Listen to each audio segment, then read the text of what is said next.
24 घंटे के अंदर देश में जिस तरह का सांप्रदायिक माहौल बदला है, देश को शर्मसार कर देने वाली दो घटनाएं घटी हैं। आरएसएस और भारतीय जनता पार्टी और इस तरह की के बहुत सारे संगठनों, उन पर कुछ बोलने से पहले मैं देश की स्थापित गोदी मीडिया को बहुत बहुत बधाई देना चाहूँगा।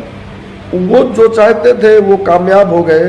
वो इस देश को बर्बाद करने में, इस देश के लोकतंत्र को ख़त्म करने में पूरी तरह से कामयाब हो गए।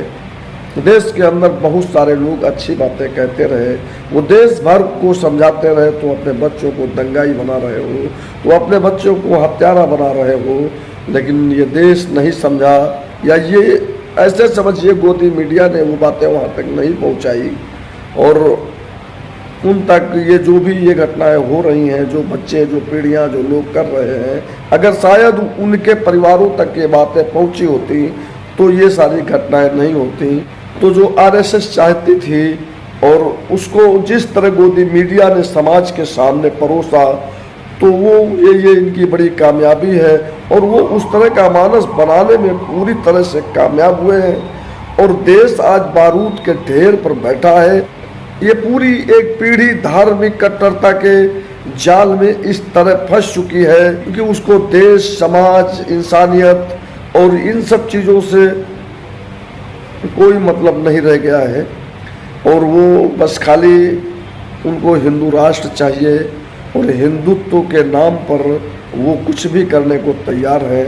ये जो जयपुर मुंबई एक्सप्रेस में जिस तरह की घटना घटी, जो एक सांप्रदायिक हत्याएं हुई और जिस तरह से वो नारे लगाया उसने और जो बात कही वहाँ पे उसने, वो इसी तरफ इशारा करता है कि ये सारा खेल है।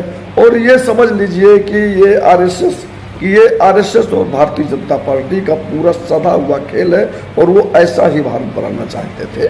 तो वो अपने मंसूबों में पूरी तरह से कामयाब हो चुके हैं और अब वो कभी भी किसी भी समय अपने हिसाब से जैसे चाहेंगे पूरे देश को आग की लपटों में झोंक सकते हैं, झोंक देंगे। इसके भी निहितार्थ हैं। आप सबको समझना चाहिए मणिपुर में जिस तरह से हिंसा हो रही है और हमारी सरकार उस पर बोलने को तैयार नहीं है। अभी पार्लियामेंट के अंदर ये हो रहा, मोदी साहब जवाब दे, हमारे प्रधानमंत्री जवाब दे, लेकिन वो वहाँ बोलना नहीं चाहते हैं क्योंकि उनके पास कोई जवाब है नहीं। और दूसरी तरफ पूरे देश भर से इनके खिलाफ, सत्ता के खिलाफ सवाल उठाए जा रहे हैं। दूसरी तरफ सुप्रीम कोर्ट जिस तरह से उसने इस पूरे मामले पर एक्शन लिया है और जिस तरह सवाल जवाब किए हैं, उससे इनकी बड़ी छीछा लेदर हो रही है। देश ही नहीं, दुनिया भर में छीछा लेदर हो रही है। इन सब से बचने के लिए और ध्यान को डाइवर्ट करने के लिए ये फिर से अपने एक्सपेरिमेंट को अप्लाई करना चाहते हैं। वही अपना प्रयोग बार बार दोहराएंगे। और एक चीज़ और समझ लीजिए कि महंगाई, बेरोजगारी, हिंसा, मारकाट और जो कुछ भी हो रहा है, इससे आने वाले 2024 के चुनाव में कोई असर नहीं पड़ने वाला है। और अगर असर पड़ता दिखाई पड़ेगा तो ये मान लेना कि इस देश में 2019 का आम चुनाव ही आखिरी आम चुनाव था। चूँकि आगे अब कोई चुनाव नहीं होगा, अगर इनको कहीं से भी लगेगा कि हम सत्ता में वापसी नहीं कर रहे हैं, हमारी सरकार नहीं बन रही है, तो ये पूरे देश में मार काट करा करके, इसी तरह की सांप्रदायिक हिंसा फैला करके राष्ट्रपति शासन लगा सकते हैं। फिर उसके बाद धीरे धीरे खेल चलता रहेगा और कभी इस देश में आम चुनाव नहीं होंगे।